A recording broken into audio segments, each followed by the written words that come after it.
eu me proponho a fazer aqui, a convite do secretário, é trazer para vocês aquilo que aprendemos em relação a essa doença, o que nos espera em relação à reabertura das escolas, né, provavelmente aí para o próximo mês.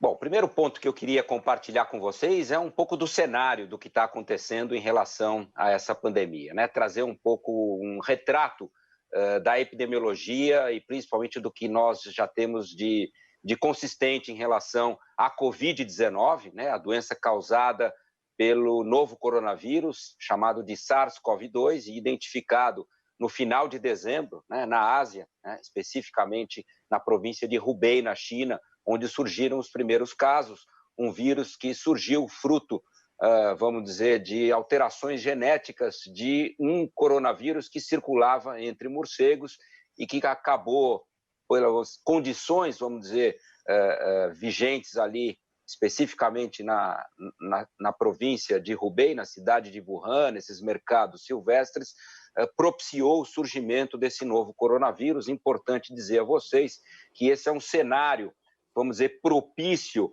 ao surgimento de cepas e de vírus com potencial efeito pandêmico, não só em relação ao coronavírus, mas com outros vírus também, como o vírus influenza, etc. Então, esse é um pouco do retrato que temos hoje aqui no nosso país. O país até ontem tinha confirmado praticamente 2,5 milhões de casos aqui no nosso país, com aproximadamente 87 mil mortes. Se a gente fizer uma conta simples, né, no numerador, o número de óbitos, e no denominador, o número total de casos confirmados, a gente teria uma letalidade de aproximadamente 4%, que é mais ou menos a letalidade que tem sido reportada no mundo inteiro. E aqui eu faço já de cara a primeira provocação e o primeiro desafio. A gente tem hoje clareza que quando eu digo que, por exemplo, num país como o Brasil, a gente já confirmou 2,5 milhões de casos, eu asseguro a vocês que o número real de casos de Covid-19 no nosso país deva ser algo em torno de 10 vezes esse número, né? Os estudos têm sugerido isso, especialmente os estudos de soroprevalência. Então, isso significa que, uma vez que as mortes têm uma menor chance de serem não identificadas pelos sistemas de vigilância, os casos podem passar despercebidos, porque há muitos casos que nem apresentam sintomas e há muitos casos que têm sintomas tão leves que impedem o indivíduo, vamos dizer, de ter a sua doença confirmada. Além dos casos que, a despeito de eventualmente terem sintomas, não conseguem, vamos dizer, na assistência médica, encontrar mecanismos que permitam a confirmação da doença. Então, o que eu estou dizendo é que a gente tem um número muito maior de casos que esse oficialmente registrado e o número de mortes provavelmente é algo mais próximo da realidade, o que significa que a letalidade verdadeira desse vírus na população de uma forma geral, ela deve seguramente ser algo em torno de 0,5% ou até um pouco abaixo disso, né? Quando a gente tiver condição de aferir isso de uma maneira mais precisa. Aqui no Brasil, a exemplo do que vem sendo visto em outras partes do mundo, há uma tendência de maior número de mortes em indivíduos do sexo masculino. A gente tem praticamente 60% das mortes em pessoas do sexo masculino. Aqui no nosso país, indivíduos de raça cor parda foi aqueles onde a gente identificou o maior número de óbitos, e isso também foi algo observado em países que têm, vamos dizer, uma composição similar à nossa. Entre os indivíduos que morreram aqui no país, 61% deles apresentavam pelo menos uma comorbidade identificada, sendo que foram fatores, vamos dizer, determinantes como comorbidades, cardiopatias incluídas aí, cardiopatias como hipertensão arterial, doenças do coração, etc. A diabetes mellitus, principalmente a diabetes mellitus tipo 2, doenças nos rins, doença neurológica, alguns quadros pulmonares, e aqui eu faço uma lembrança, né, a asma, que é, vamos dizer, uma entidade clínica muito comum, que eu tenho certeza que muitos que nos escutam aí são portadores de asma, né? A boa notícia, né, é que a asma per se ainda não foi identificada como um fator de risco para a Covid-19, apenas a asma grave, né? Então, os casos de asma leve e os casos intermediários ainda não foram caracterizados como sendo predisponentes a formas graves. Por isso é importante que a gente mantenha, né, o nosso medicamento, aqueles que fazem uso de medicamentos para asma, de maneira regular. 25% dos óbitos, vejam bem, 1 em cada 4 óbitos ocorridos no Brasil ocorreram em indivíduos entre 70 e 80 anos. E, finalmente, um dado aqui para já começar a nossa reflexão, dados não oficiais ainda, mas dados preliminares aqui do Estado, apontam que até o momento tivemos no Estado de São Paulo 51 mortes em crianças e adolescentes abaixo de 19 anos, de 0 a 18 anos, o que significa 0,2% do total de mortes, ou seja, para cada morte abaixo de 19 anos, a gente tem outras 500 mortes acima desse grupo etário. Lembrando que representam 0,2% das mortes, mas respondem por mais de 20, 25% da nossa população. Esse é um estudo que eu queria compartilhar com vocês também, já os provocando para um aspecto, né? Quando eu citei que a gente subestima o total de infectados, mesmo quando fazemos os tais estudos de soroprevalência, né? Que tentam identificar quantos já têm anticorpos num determinado local e fazem uma proporção desse para estimar quantos por cento da população já foi infectada. Olhem que interessante esse estudo. Eles pegaram indivíduos que tinham tido Covid-19, que são os chamados casos índices, todos desenvolveram sorologia, todos desenvolveram anticorpos e desenvolveram o que a gente chama de resposta imune celular. Aí eles foram, nesses indivíduos, pegar aqueles indivíduos que moravam com eles, os contactantes do domicílio e que tinham tido um quadro leve, alguns não tinham tido sintomas, mas boa parte tinham tido quadros leves e que não tinham sido alvo de identificação diagnóstica. E colheram sorologia, essas sorologias que nós temos aí hoje disponíveis. E desses 9, vamos dizer, casos índice, em 8 contactantes que foram submetidos à coleta de sorologia, nenhum deles tinha sorologia positiva. Mas aí eles resolveram fazer a pesquisa da tal imunidade celular, algo que a gente não tem disponível comercialmente. E bingo, 6 dos 8 que tinham sorologia negativa tinham evidência de imunidade celular positiva, específica para esse novo coronavírus. Ou seja, isso significa que há muitas pessoas que fazem formas leves de doença, as quais você não detecta com a sorologia, mas que de fato foram infectadas, né? E talvez representem um potencial de pessoas que desconhecemos hoje, mas que participam nesses cálculos da nossa imunidade coletiva, ou seja, talvez eles possam representar um pool de indivíduos que estão, de alguma forma, parcial ou mais ou totalmente protegidos, pelo menos em curto prazo, contra essa doença. Outro ponto importante que eu queria comentar com vocês é tentar entender um pouco o porquê de um fenômeno que, desde os primeiros casos da Ásia, vem se repetindo em todos os países e não foi diferente aqui no Brasil, que é o fato de vermos, com muito menor frequência, casos graves entre crianças e entre adolescentes, quando comparamos com os demais grupos etários. Só para lembrá-los, outras infecções respiratórias não são assim. A influenza, por exemplo, ela é particularmente grave nos bebês pequenos, por exemplo, no primeiro ano de vida. O vírus sincicial respiratório é um vírus desproporcionalmente grave nos primeiros meses de vida. E supunhamos, quando os primeiros casos foram identificados, que poderia ser assim também com as crianças com esse novo coronavírus. Mas até o momento, como eu disse, o que nós temos visto é exatamente o contrário. As crianças e adolescentes fazem, com muito menos frequência, formas graves.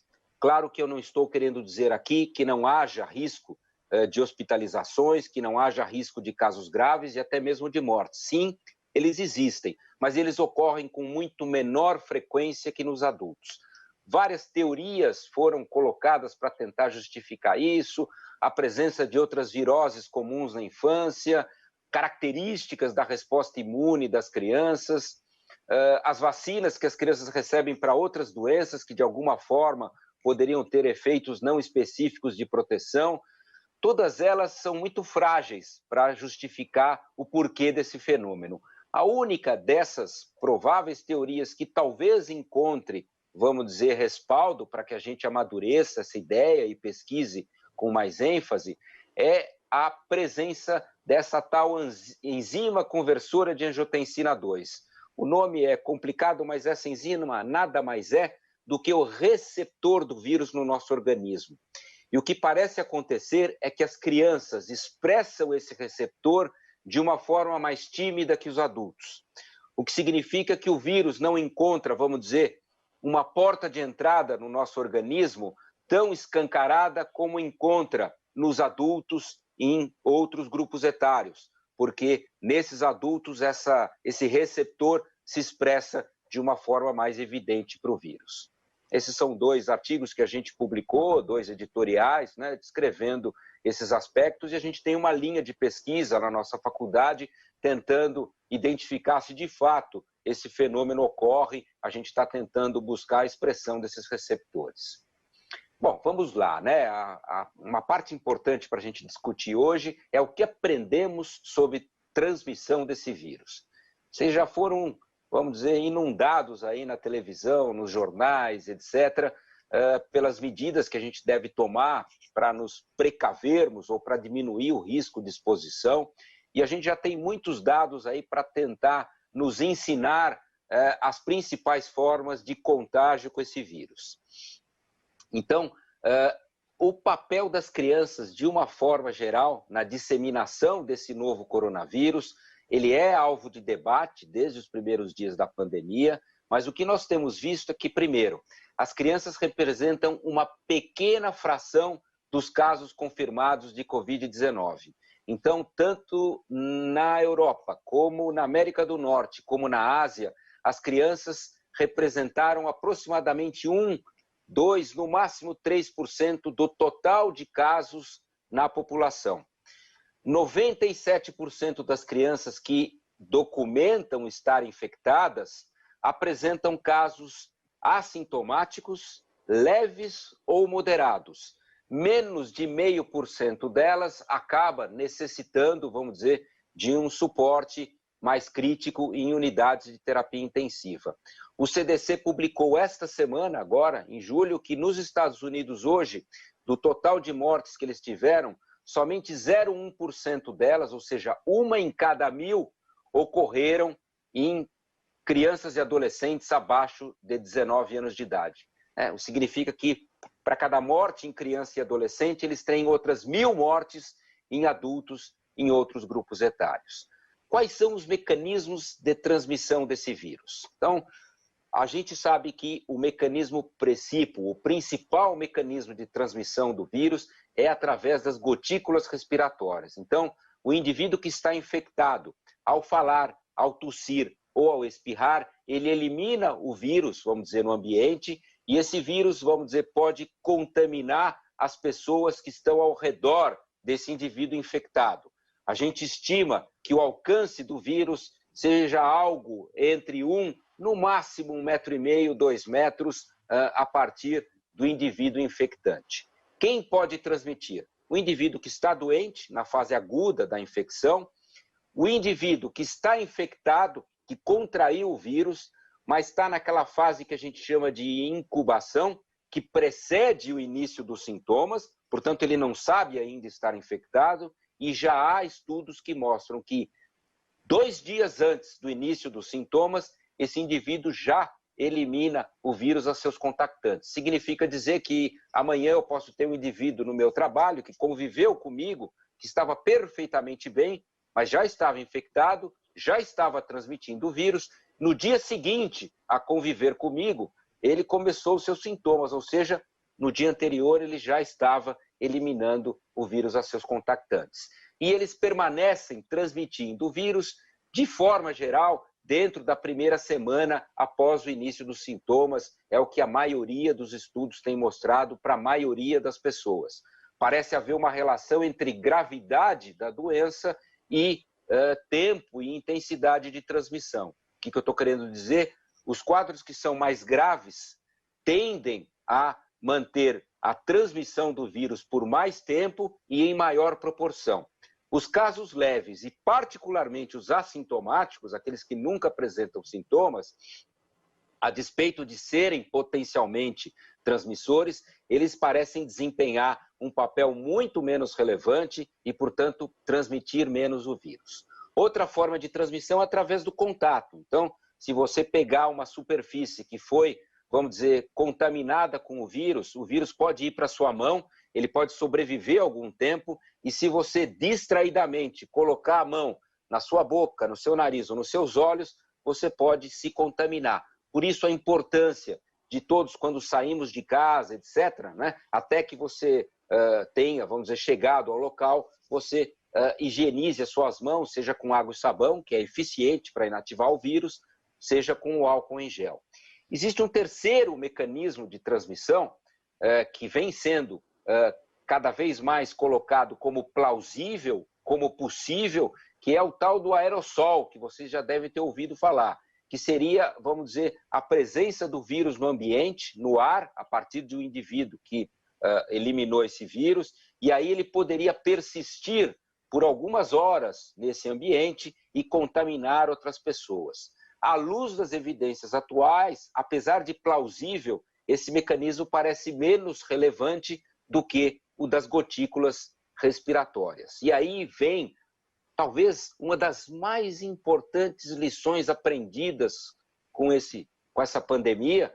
Muitos de nós ironizávamos, né, de certa forma, o hábito dos asiáticos, que já há muitos anos saem de máscara às ruas, né? E hoje nós compreendemos com muito mais clareza a importância das máscaras para diminuir a transmissão do vírus, né? Não só para proteger quem está usando a máscara de ser infectado, mas principalmente para evitar que aquele indivíduo que tem a infecção, uma vez que ele tem a máscara, aquilo funciona como uma barreira para ele transmitir o vírus a seus contactantes. Mas voltando aqui, a grande dúvida era em relação às crianças, porque sabíamos que, por exemplo, para a gripe, para o vírus influenza, as crianças são vetores importantíssimos de transmissão. As crianças representam, vamos dizer, um vetor muito importante de transmissão do vírus na comunidade quando se fala em surtos de influenza. E supunhamos que seria assim, ou que pudesse ser assim, com esse novo coronavírus. Mas as evidências que estão surgindo no mundo inteiro, e eu separo aqui alguns artigos para vocês, esses são artigos de revistas, vamos dizer, bastante importantes, mostrando que transmissão em crianças, a criança não é a culpada. Crianças não são transmissoras importantes da Covid-19. Tempo de voltarmos às aulas. O papel das crianças na dinâmica intrafamiliar. Nenhuma evidência de transmissão secundária de Covid-19 de crianças que iniciaram escolas na Irlanda. Enfim, o que esses estudos mostram, em absoluto, é que crianças não transmitem. Mas o que eles mostram é que as crianças transmitem com menos relevância do que os adultos. Para o SARS-CoV-2, diferente da influenza, o que conhecemos hoje sugere que os principais transmissores do vírus são os adultos jovens. Esses, sim, são os mais importantes transmissores da doença. Eu vou passar agora por alguns estudos que abordam esses aspectos, mostrando a vocês com um pouco mais de detalhes isso que eu falei. Esse é um estudo publicado na Nature, que é uma revista, vamos dizer, muito importante, e que comparou os efeitos da transmissão de acordo com a idade das pessoas. E mostraram que tanto a chance de se infectar abaixo de 20 anos era metade daquela dos que tinham mais de 20 anos.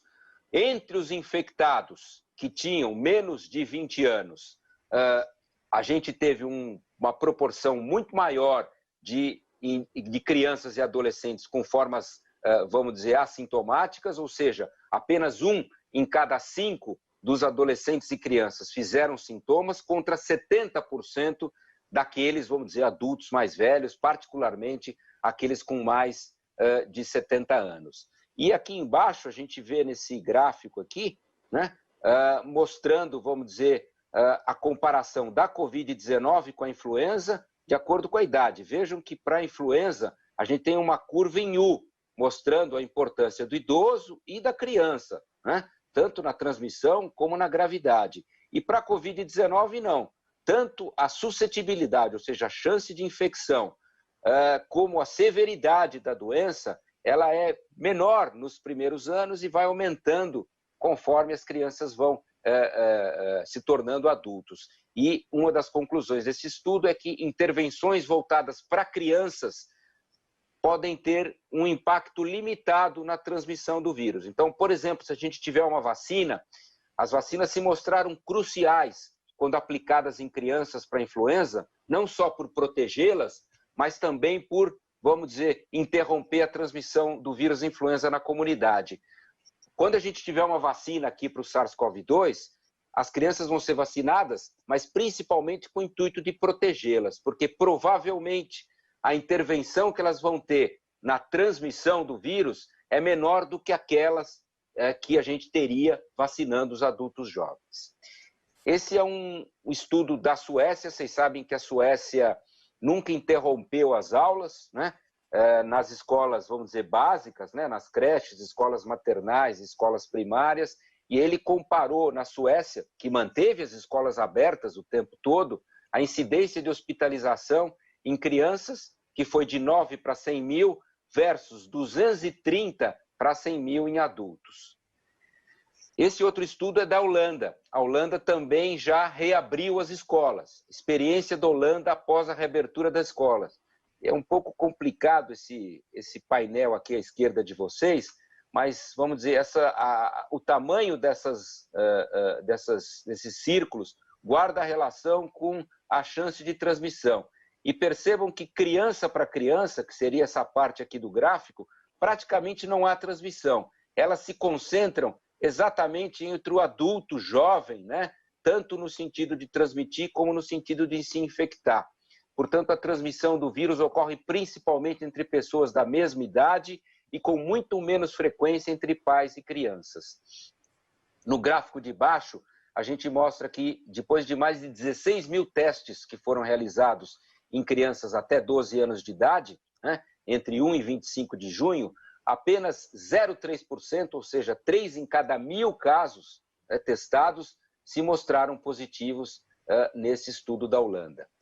Aqui, o que eles tentaram ver, ainda na Holanda, após a reabertura das escolas, era qual era o grau de transmissão secundária, ou seja, a partir de um indivíduo infectado, fosse ele uma criança, fosse ele um adulto, quantos se infectavam ao redor.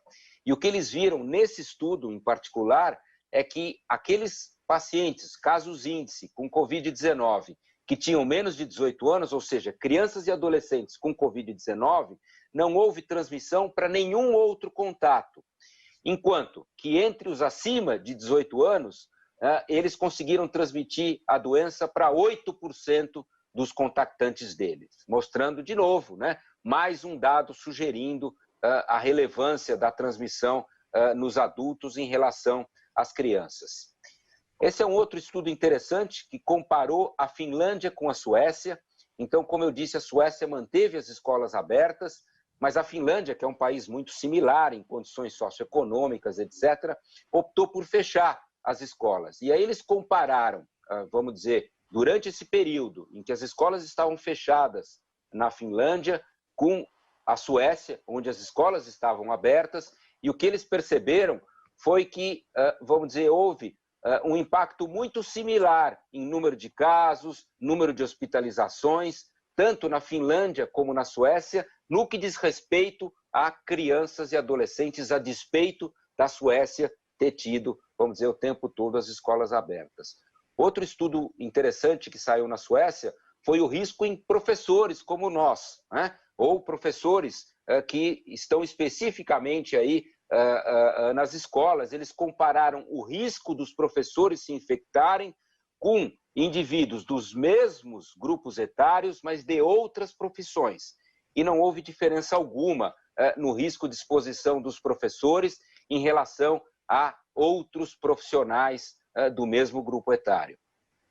E a conclusão desse estudo é que o fechamento ou não das escolas não teve nenhum impacto direto no número de casos em crianças de idade escolar, tanto na Finlândia como na Suécia, levando a concluí-los que os efeitos negativos do fechamento das escolas devem ser pesados contra os efeitos positivos indiretos que esse efeito pode ter na mitigação da pandemia.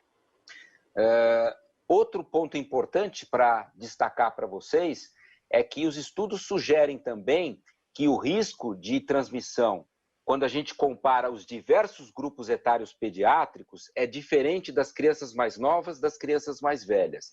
Então, os estudos em adolescentes acima de 11 anos de idade mostram que eles talvez tenham um papel na transmissão mais próximo dos adultos. E quando eu me refiro a essa menor importância da transmissão em crianças, eu estou me referindo principalmente às crianças abaixo de 10 anos de idade, em que os estudos têm sido consistentes em demonstrar menor risco de transmissão. Aqui é um outro estudo só para destacar para vocês. Vocês têm ouvido falar aí que o indivíduo vai lá fazer o exame do PCR para ver se ele ainda está transmitindo o vírus depois que ele foi infectado. Só para lembrá-los que esse exame do PCR detecta RNA do vírus, um fragmento, vamos dizer assim, do vírus. Ele não detecta vírus viável para transmissão. Significa dizer que o fato de você ter um PCR que persiste positivo nas detecções não necessariamente significa que você ainda está transmitindo o vírus. Tanto que na semana passada o CDC trouxe à luz novas recomendações de isolamento e eles colocam que não é mais necessário você ficar recoletando o PCR para que os indivíduos retornem às suas atividades, os indivíduos que adoeceram. E estabeleceu como critério nos Estados Unidos 10 dias após o início dos sintomas, se o indivíduo já estiver recuperado clinicamente, né, ou seja, já estiver bem clinicamente, ele pode retornar, vamos dizer, ao seu ambiente de trabalho, porque a chance de que ele ainda transmita o vírus é praticamente nula nessas situações. Um ponto importante como pediatra que eu queria chamar a atenção de vocês, essa é ainda uma das lacunas no conhecimento, a gente já identificou RNA do vírus nas fezes. Isso significa que para muitos de nós que trabalhamos com crianças pequenas, né, com crianças em creche, na hora de trocar fralda, etc., isso significaria um risco potencial à exposição. Não há ainda, entretanto, estudos que tenham demonstrado que as fezes sejam uma fonte de infecção potencial do SARS-CoV-2, mas é importante que a gente tenha isso no nosso radar e é prudente, né, que a gente tome precauções ao manipular as fezes. Alguns outros pontos que eu queria chamar a atenção de vocês: transmissão do vírus dentro do útero, já houve documentação de alguns casos, então esse é mais um dos vírus que, uma vez que acometa gestantes, pode eventualmente ultrapassar a barreira placentária e acometer o feto dentro do útero, mas tem sido raros esses reportes. Aleitamento materno, e aqui eu abro um parênteses, né?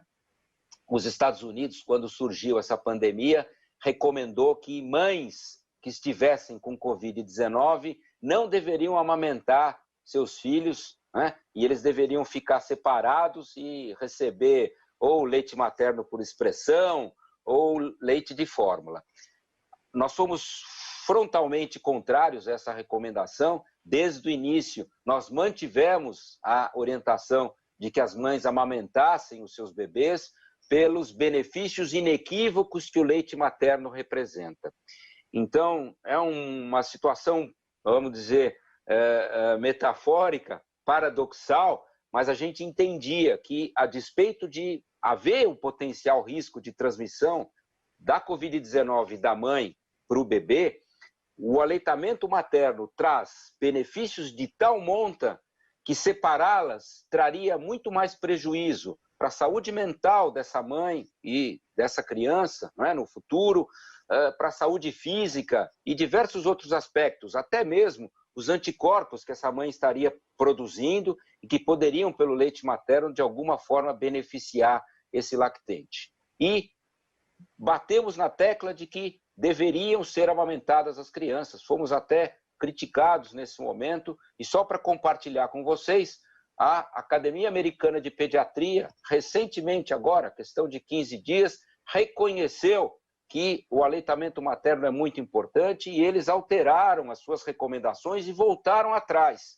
E hoje, inclusive eles, sugerem que o aleitamento materno deve ser mantido para esses recém-nascidos de mães com Covid-19, claro, desde que a mãe tenha condições de amamentar e, claro, tomando todas as precauções de higienização, máscara, etc., no contato com esses recém-nascidos. Era mais para exemplificar para vocês, né, uma situação da vida onde a gente mantém aquele procedimento a despeito do risco e em função dos benefícios que ele, vamos dizer, traz para aquele pequeno paciente, para aquela pequena criança. Aqui só para mostrar um pouco das características da doença, eu vou passar muito rápido porque são dados clínicos que mostram que muitas crianças fazem formas leves, menos da metade tem febre.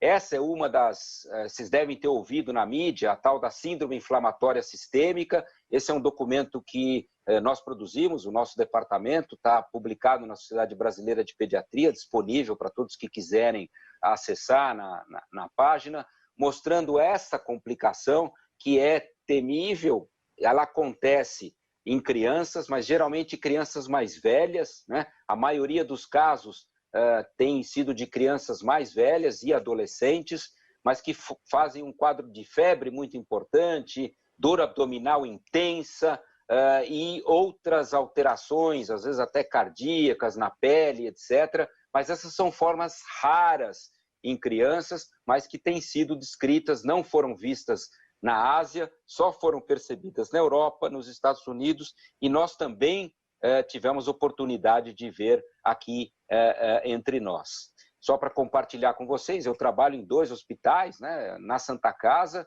que é um hospital que atende basicamente o SUS, né, 100% praticamente dos nossos atendimentos, e trabalho num grande hospital pediátrico, no maior hospital pediátrico que nós temos aqui no estado de São Paulo, né, e até o momento nós já acompanhamos praticamente 200 de crianças, são quase 200 casos de crianças com Covid-19 nesses 2 hospitais, né?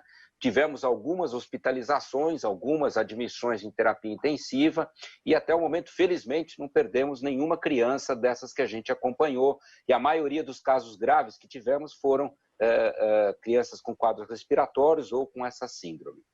Aqui eu trago para vocês, quem compartilhou comigo foi a doutora Helena Sato, a quem aqui eu agradeço e faço aqui um reconhecimento. Ela é uma guerreira, uma pediatra que tem trabalhado na saúde pública de uma maneira exemplar. Ela compartilhou comigo aqui os grupos de risco que foram identificados para a Covid-19 na população pediátrica. Aqui eu só queria destacar que há muita dificuldade da gente identificar quais são os grupos de risco em pediatria. Eu mostrei a vocês no início da minha apresentação os grupos de risco em adultos, que a gente conhece com razoável clareza. Em pediatria, isso não é tão claro assim, então muitos dos que estão colocados aqui foram colocados baseando no risco em adultos e por uma questão da gente não ter chance de errar. Então, os incluímos também aqui. Eu esqueci de comentar quando eu falei dos grupos de risco, mas para populações jovens, o único fator de risco que foi mais importante para jovem do que para idoso chama-se obesidade mórbida. Então, obesidade a gente aprendeu tratar-se de um importante fator de risco para a Covid-19. Então, diabetes juvenil, problemas no coração, problemas no pulmão, e aqui de novo, asma não leve, asma moderada a grave, doença renal, doença no fígado, crianças com câncer ou em tratamento que comprometa a imunidade, obesidade mórbida e as síndromes cromossômicas, né, que de forma geral essas síndromes representam um risco. Bom, aqui eu não preciso destacar a vocês a importância das escolas, né? As escolas fornecem instrução educacional, apoiam o desenvolvimento das habilidades das crianças, criam um ambiente seguro para o aprendizado, atendem necessidades nutricionais, facilitam a atividade física. O seu fechamento, e eu separei aqui, e isso está no texto da Unesco, né? O que nós aprendemos com o fechamento das escolas, né? Interrupção do aprendizado, com consequências e prejuízos inequívocos nos ganhos cognitivos das crianças. Os estudos mostram que quanto mais prolongado é essa interrupção, maiores danos ela traz, maiores chances de que as crianças eventualmente não retornem às escolas quando elas voltarem ao seu funcionamento. Prejuízo nutricional. Uma coisa é eu falar das escolas lá no bairro do Morumbi, lá no bairro do Pacaembu, as escolas privadas, onde as crianças estão em casa, bonitinhas, com sua internet a cabo, seu microcomputador, o pai ao seu lado. Outra coisa é a gente ter a consciência de que no nosso país, infelizmente, a grande maioria da população vive em condições precárias, onde não há internet, onde não há um computador, onde não há um familiar, muitas vezes em condição de auxiliar esse ensino à distância e estar ao lado da criança. E lembrar que as escolas representam, vamos dizer, muitas vezes, o ganho nutricional dessas crianças ou ter acesso a uma alimentação de qualidade, algo que desde que as escolas foram interrompidas, essas crianças foram privadas, né? Há muita confusão e há muito estresse para os professores, né? Como todos vocês, na incerteza de quais são as nossas obrigações, de como manter o vínculo com essas crianças. Lembrar que os pais não estão preparados, na sua maioria, para prover as crianças, vamos dizer, do adequado suporte nesse momento do ensino à distância. Os pais trabalham e deixam as crianças sozinhas dentro de casa, e isso tem mostrado que leva a comportamentos de riscos, uma maior influência dos colegas do bairro, aumenta o uso de drogas, aumenta a chance do uso de álcool. Nós temos visto aumento dos casos de abuso sexual e de violência doméstica.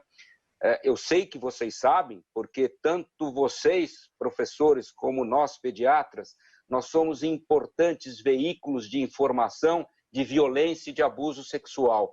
Parte significativa dos relatos às autoridades da ocorrência de violência com crianças são feitas por professores e por profissionais de saúde. Então, a distância das escolas nesse momento está colocando essas crianças em maior risco desse tipo de evento, e estudos americanos feitos na Universidade de Washington comprovaram, vamos dizer, esse fator com o aumento da ocorrência de casos de abuso sexual e de violência dentro de casa. Os custos econômicos, né? Ou o indivíduo fica com a criança e aí ele tem que deixar de trabalhar ou diminui sua produtividade, isso também acaba tendo, vamos dizer, um impacto muito grande, e o próprio isolamento social que isso provoca nas crianças, além de todos esses prejuízos cognitivos, de segurança, nutricional, até mesmo depressão, né, que é algo que a gente tem visto. Então, o que eu estou querendo enfatizar aqui é que a gente tem que ter um equilíbrio muito grande, né, para que a gente, vamos dizer, não negligencie e não esqueça aquilo que está acontecendo com as nossas crianças, e essa pandemia tem sido pródiga em destacar as injustiças sociais que a gente tem no nosso país. E essa é mais uma delas. Esse momento, isso se agrava de uma maneira, vamos dizer, mais contundente. E eu vou terminar aqui minha apresentação mostrando a vocês algumas estratégias que estão sendo implementadas.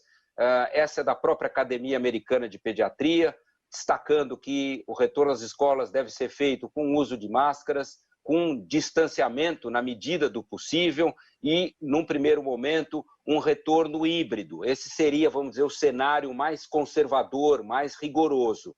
A próprio documento da Academia Americana, eles colocam que uma outra abordagem mais flexível e menos rigorosa só colocaria as máscaras nas crianças maiores, o distanciamento poderia ser de apenas 1 metro e seria, vamos dizer, colocado presencial imediatamente. E eu entendo e sou favorável a que, quando a gente decida pelo retorno às escolas, a gente faça de maneira muito parcimoniosa, e eu acho que uma maior segurança nesse momento é algo que a gente tem que buscar para essas crianças. Lembrar que o retorno híbrido é importante porque há crianças dos grupos de risco que eu citei que devem, vamos dizer, num primeiro momento, serem mantidas em casa. E há que também que se respeitar a vontade de alguns pais que talvez não se sintam seguros em mandar as crianças à escola a hora que isso for possível, né? Então, a gente tem que garantir, de certa forma, a manutenção de um esquema híbrido onde haja um misto de presencial e ensino e estudo à distância. Triagem de temperatura, não sei a opinião de todos vocês, mas eu, em particular, tenho uma ideia que essa me parece uma estratégia pouco eficiente, ficar medindo a temperatura na entrada da escola para detectar os que estão com febre. Pouco eficiente porque muitos dos que estão infectados não estão com febre. Muitos podem até estar com febre, vamos dizer, naquele dia, mas na hora que faz a medida, a febre não é detectada. Eu acho que pode gerar aglomeração na porta da escola, o que talvez aumente até a chance de troca do vírus, principalmente entre os adultos que estão acompanhando essas crianças. Então, entendo que uma orientação educacional a respeito dos sintomas que são possíveis associados à Covid-19 seja mais efetivo do que essa triagem. Então, caso a criança apresente sintoma X, Y, Z, ela não deverá vir à escola e a gente faria campanhas de educação nesse sentido. Aparelhos de ar-condicionado e ventiladores, alguns estudos mostraram, principalmente aquilo que eu comentei do tal do aerossol, aqueles aparelhos de ar-condicionado que usam recirculação do ar, eles representam um maior risco, vamos dizer, de exposição ao vírus. Então, uma das dicas que a gente sugere nesses ambientes, né, além do uso das máscaras, da higienização, do distanciamento, claro que quando nós formos retornar, o número inicial vai ser uma fração das crianças, então provavelmente 1/3 das crianças devem retornar, o que vai permitir um distanciamento maior dentro do possível, dentro do exequível nessas salas. Então, manter as janelas e portas abertas, né, isso facilita muito, diminui muito o risco de exposição a este vírus. E esse é o último slide que eu tinha para mostrar a vocês, né, que representa o futuro. Vocês estão vendo aí muita discussão sobre vacinas. Só para comentar que essa é uma área de trabalho que a gente participa bastante. Eu sou membro do Comitê Permanente em Assessoramento de Imunizações da Secretaria da Saúde do Estado de São Paulo há muitos anos, e há várias vacinas, vamos dizer, em desenvolvimento, né? Vacinas candidatas, cujos estudos até agora têm se mostrado promissores. Não há nenhum dado de eficácia ainda, ao contrário do que eu tenho ouvido por aí, né? O que nós temos até agora são dados de segurança e de boa resposta imune, e não há nenhum estudo ainda que tenha sido feito em crianças especificamente. Então, as vacinas inicialmente, pelo andar da carruagem, né? Quando licenciadas, caso tudo corra bem aí até o final do ano, elas vão ser licenciadas inicialmente em adultos, para depois que os estudos tiverem sido feitos em crianças, a gente possa estender, vamos dizer, essa vacinação para essas várias plataformas aí que estão em desenvolvimento. E um último ponto, antes de encerrar a minha fala, destacar que todos os países que retornaram às atividades escolares, né, e que esse retorno se mostrou vamos dizer, exitoso, no sentido de que sim, houve detecção de casos, mas isso não representou, vamos dizer, aquilo que poderia acontecer. Todos esses países só retornaram às aulas quando havia claramente uma situação epidemiológica sugerindo controle da transmissão dentro da comunidade. Então, num país continental como o nosso, o que talvez valha para uma cidade X, não vale para uma cidade Y, que é o que a gente, por exemplo, está vendo em várias localidades onde a doença está em ascensão exponencial. Então, é importante que tenhamos em mente que o retorno às escolas só poderá ocorrer, e de forma parcimoniosa, nas cidades e locais em que houver clareza das autoridades sanitárias que existe um controle da transmissão do vírus dentro da comunidade.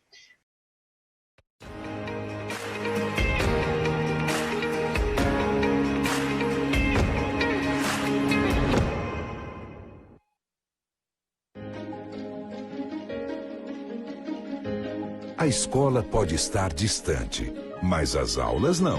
Por isso, o governo de São Paulo criou um aplicativo online de aulas com chats para todos os estudantes da rede pública de ensino durante a quarentena. O acesso à internet é gratuito e você ainda pode assistir às aulas ao vivo nos canais digitais da TV Cultura. Baixe o aplicativo e estude.